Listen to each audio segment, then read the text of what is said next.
Hello friends, మన all educational update ఛానల్కి స్వాగతం. ఆంధ్రప్రదేశ్ రాష్ట్రంలో మెగా డిఎస్సి 2025 ఫలితాలను ఈ నెల 15లోగా విడుదల చేయాలని పాఠశాల విద్యాశాఖ నిర్ణయించింది.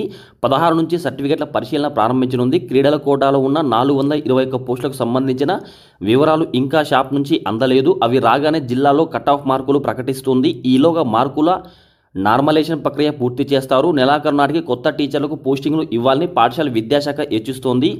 కాగా కొత్తగా వచ్చే 16,347 మంది ఉపాధ్యాయులకు వారాంతాలు శిక్షణ ఇవ్వాలని యోచిస్తోంది. సాధారణంగా ఈ శిక్షణ పోస్టింగ్లకు ముందే పూర్తి చేస్తారు. ఇప్పటికే విద్యా సంవత్సరం ప్రారంభం కావడం చాలా పాఠశాలలో టీచర్ల కొరత ఏర్పడంతో 4-5 శని ఆదివారాల్లో శిక్షణ ఇవ్వాలని అధికారులు భావిస్తున్నారు. మొత్తంగా సెప్టెంబర్ మొదటి వారం నుంచి కొత్త టీచర్ల పాఠశాలలో చేరుకున్నారు. ఈ విధంగా మనకు మెగా డిఎస్కి సంబంధించి ఫలితాలు అయితే ఈ నెల 15లోగా విడుదల కావడం జరుగుతుంది. సో మనకు అఫీషియల్గా ఫైనల్ కీ కూడా రిలీజ్ చేయడం జరిగింది. ఫైనల్ కీలో మీకైనా అభ్యంతరాలను కూడా అభ్యంతరాలతో వ్యక్తం చేసుకోవచ్చు. ప్రతిరోజు న్యూస్ పేపర్లు, అన్ని న్యూస్ పేపర్లు వచ్చిన విద్యా ఉద్యోగ సమాచారం కొరకు ప్రతి ఒక్కరూ all educational update and Telegram ఛానల్లో జాయిన్ అయిపోవచ్చు. లింక్ అయితే వీడియో క్రింద డిస్క్రిప్షన్ లింక్ ఉంటుంది. అక్కడ వెళ్ళి మన టెలిగ్రామ్ ఛానల్లో జాయిన్ అయిపోండి. ఫ్రెండ్స్, మీకు కానీ ఈ వీడియో తప్పకుండా లైక్ చేయండి. ఇలాంటి ఇంట్రెస్టింగ్ వీడియోస్ కోసం మన ఛానల్ సబ్స్క్రైబ్ చేసుకోండి.